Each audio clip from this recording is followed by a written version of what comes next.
नमस्कार दोस्तों, आप सभी लोगों को और इस YouTube चैनल पर एक बार पुनः आप सब लोगों का स्वागत है। आज हम लोग एक ऐसे टॉपिक के बारे में बात करेंगे जो अभी हाल ही में दोस्तों बहुत ज़्यादा चर्चित है और उस चर्चा में हम लोग देखते हैं कि आज से 4-5 दिन पहले ही लगभग नोबेल पुरस्कार 2023 की घोषणाएं हुई है और उस पुरस्कार को दिया गया है। तो आज हम लोग उसके बारे में बात करेंगे। चूँकि यह नोबेल प्राइज़ से संबंधित निश्चित रूप से दोस्तों जो क्वेश्चन है वो आते रहते हैं और आज हम लोग उसी के बारे में बात करते हैं। तो नोबेल पुरस्कार 2023 के बारे में थोड़ी सी बेसिक जानकारी जो है मैं आपको बता देता हूँ कि यह नोबेल प्राइज़ जो है अल्फ्रेड नोबेल करके एक वैज्ञानिक रहे हैं जिन्होंने डायनामाइट जैसे मतलब डायनामाइट का आविष्कार किया है। उन्हीं के नाम पर या उनकी अंतिम वसीयत जो थी या अंतिम वसीयतनामा जो था उन्होंने इस अंतिम वसीयत को नोबेल प्राइज़ के रूप में शुरुआत की थी। 1895 में नोबेल प्राइज़ की स्थापना हुई थी दोस्तों। 1896 में अल्फ्रेड नोबेल की मृत्यु हुई और 1901 से नोबेल पुरस्कार दिए जाने लगे। दोस्तों यहाँ पर मुख्य बात यह है कि अल्फ्रेड नोबेल जो थे वो सिर्फ वैज्ञानिक ही नहीं थी अपितु हम लोग कह सकते हैं वो एक आविष्कारक थे, एक उद्यमी थे, एक वैज्ञानिक थे, एक व्यवसायी थे और कविता और नाटक भी वो लिखा करते थे।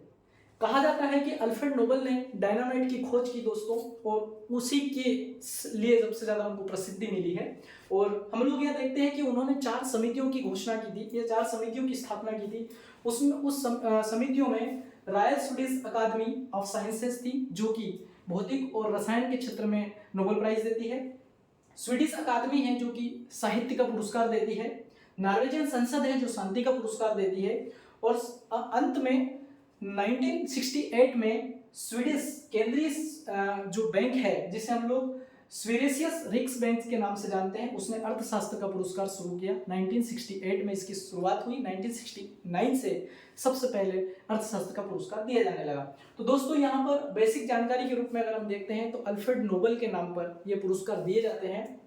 2023 में यह पुरस्कार किसे दिए गए और वो किस देश के निवासी है और किस क्षेत्र में दिया गया, इसके बारे में हम लोग देख लेते हैं। तो सबसे पहले दोस्तों साहित्य का जो नोबेल पुरस्कार है, साहित्य का नोबेल पुरस्कार इस वर्ष जान फांसे करके एक व्यक्ति है जो कि नॉर्वे के हैं, उनको यह पुरस्कार दिया गया है।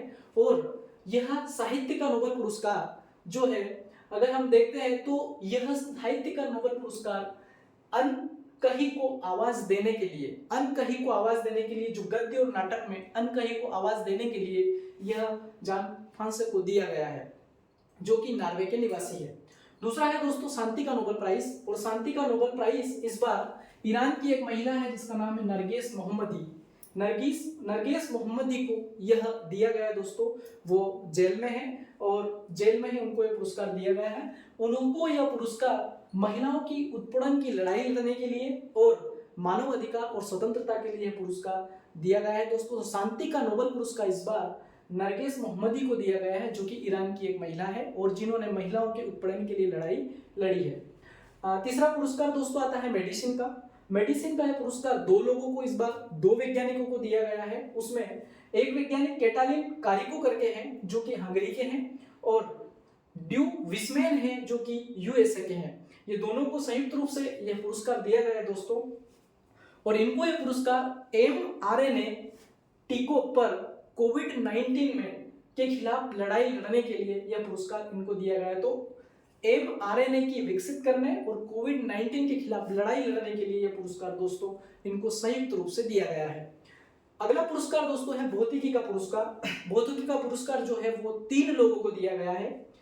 इसमें पीरे एगोस्टिनी है जो कि फ्रांस के हैं, फेरेंक क्रांच है जो कि हंगरी के हैं और एलन हुइलियर है जो कि स्वीडन के हैं। 3 लोगों को संयुक्त रूप से यह भौतिकी का पुरस्कार दोस्तों दिया गया है। और इन्होंने जिसके लिए इनको पुरस्कार दिया गया उसे एटो सेकंड कहा जाता है। एटो सेकंड पल्स के विकसित करने के लिए पुरस्कार दिया गया है। और इसमें कहा जाता है कि 18 सेकंड के ऊपर 10 की घात लगा दे इतना छोटा एटो सेकंड होता है। तो एटो सेकंड विकसित करने के लिए यह भौतिकी का पुरस्कार 3 लोगों को संयुक्त रूप से दिया गया है। रसायन का पुरस्कार भी दोस्तों 3 लोगों को संयुक्त रूप से दिया गया है। मैगी बावेंडी है जो कि फ्रांस के हैं, लुइस ब्रूसर है जो कि यूएसए के हैं और एलेक्सी आई एकी मॉन है जो कि रूस के हैं। तो 3 लोगों को संयुक्त रूप से यह पुरस्कार भी दिया गया और इनको क्वांटम डॉट्स विकसित करने के लिए यह पुरस्कार दिया गया है। तो रसायन का पुरस्कार भी 3 लोगों को संयुक्त रूप से दिया गया है जो कि क्वांटम डॉट्स के लिए दिया गया है। और अंत में हम लोग अर्थशास्त्र का पुरस्कार देखते हैं जो कि जिसे एक स्वीडिश रिक्स बैंक जो है वो प्रदान करता है। क्लाउडिया गोल्डिंग को अर्थशास्त्र का इस बार का पुरस्कार दिया गया है जो यूएसए की एक महिला है और उन्होंने श्रम बाजार में समझ उन्नत करने के लिए यह पुरस्कार उन्हें दिया गया है। और ऐसा भी इसमें कहा गया है कि नौकरी बाजार में महिलाओं की भूमिका किस प्रकार से होगी उसके लिए उनको ये पुरस्कार दिया गया है। तो दोस्तों आर रूप से अगर हम लोग देखें तो ये 2023 के जो नोबेल प्राइज दिए गए हैं उनकी बेसिक जानकारी जो है वो हम लोगों ने इसमें देखी है। और एक चीज और है कि 2019 में अभिजीत बनर्जी को जो कि अमेरिका के भारत के निवासी और भारत के जो एक तरीके से व्यक्ति है और अमेरिका के निवासी उनको दिया गया है। तो कई भारतीयों को भी ये पुरस्कार दोस्तों मिले गए हैं।